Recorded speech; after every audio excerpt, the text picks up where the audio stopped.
واجه بندوی ما پدا شما نمیگه کنیم برای شما یه روچان تو که مازانی سک مشغول در رابطه با و اما اپوزیسیون مختلفین گروهان تو که من شما پیسرچه برنامه هم در رابطه با یه مسئله کم که گپ زد اشی که اپوزیسیون مخصوصا اپوزیسیون ملیت های مختلف ما گندگان مثلا کنگره ملی کردستان چند روز پیش یک بیانیه داد که چه احزاب کردی دعوت کرد که کل احزاب کرد یک جا جمع ببند یه شرایط تو که ممکنه برای خلای قدرت ایران تو که پیش بیاد هم در رابطه با احزاب بلوچ اگر بید توضیح بده که آیا ایشان جنبه یک واسطه امکان و ابزاری است شما و واجه امیری دستا اگر در ادامه واجه امیری هم یه بابت جز کنیم و در کل سراسر ایران هم ما گندگانی که ابزار به نام کنگره ملیت های ایران فدرال و غیره هستند ولی در عمل ما نگندگان که کار خاصی بکنند اگر بید شما توضیح بده که یه روچان واسه شما های برنامه ریزی جدیدی کوته یا نه. والا متاسفانه اپوزیسیون ایران در کل و وقتی که برسی پده با اپوزیسیون ملیت های مختلف به شکل های مختلف مورد هجوم قرار گرفته چه از طرف حکومت ببین که یعنی همه بخشی ببینید که از مرکزگرایان که در قدرت هست و چه بخشی ببین که به عنوان اپوزیسیون اما دیدگاه سیاسیش دقیقا همه مرکز محوری هست. به این شکل خب می در میان متاسفانه هم دقیقا همانند همانی هم هستن توشا هم بستگی در واقع آنچنانی که باید ببینید ضمن داشتن اختلاف سیاسی در عین حال هم رعایت روابط دیپلماتیک و نظام مسائل به قول معروف انسانی و یه پمین چیزان دارک ببین متاسفانه بیتا هم سک کم بوده کشن بنابراین از دیدگاه من کسی که سک مهم متحد ببین همه داخله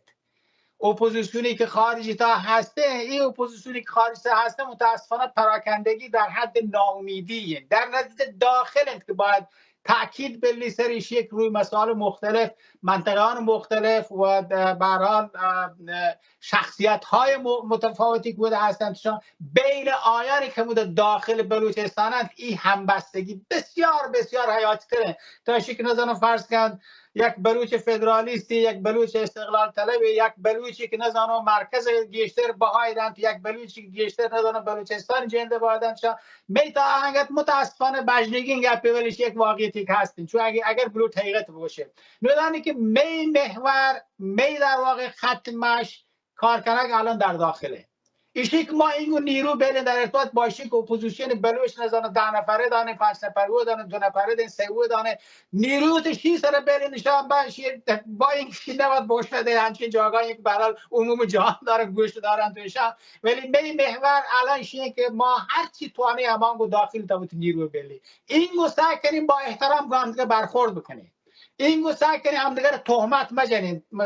مجنیم گو همدیگر برای به شکل و روابط حفظ بکنیم با همدیگر میدانید که شیعه البته خب تا از روحی روانی واقعا یک به قول معروف یک کمکی ببیتیم برای داخل که نظام فرض کن اپوزیسیون بلوچ نشتن گو همدیگر رو به هر حال به این اصول رسیدن تو به چیزا رسیدن ششن تنی ودی ده جبه وجودی حتی که نظام فهم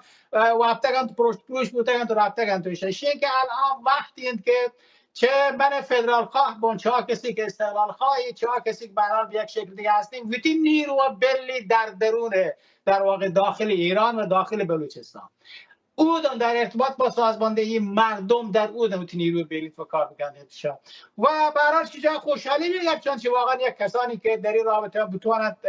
دست پیش بلند گام پیش بلند شا ولی حقیقتا ما بانان از مردم بلوچستان این باره تا ضرورت نگین دیگه نیرو در این رابطه خارج از کشور بیشک صرف بکنیم همچون شکام که اصلا در واقع هزاران انگم جنگ بوگن تو جنگن تو ایشانه نوشید که گیشتر مسئله بوجودیت منی خیالا ولی در اصل هر کسی در این رابطه بلوچ پیشگام ببینن شما ما برای گفتگو برای گفتار کردن مثلا در واقع پشتانه کنی حتما مطرح کنه ولی ما نیرو الان اینو در این متاسفانه من واجه بندوی ما